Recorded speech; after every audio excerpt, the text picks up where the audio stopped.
Welcome to Dynamic Circuit. We are going to test Allen Berley Panelview 700.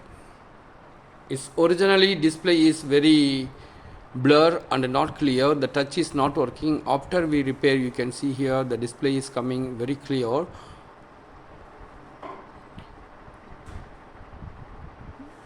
Now the display is start to booting. You can see here there is a starting an application. Now we can see the touch working. Transfer, close, the reset. No. So successfully we have repaired Allen Berley Panelview plus 700. Please visit for your industrial repair solutions Dynamic Circuit.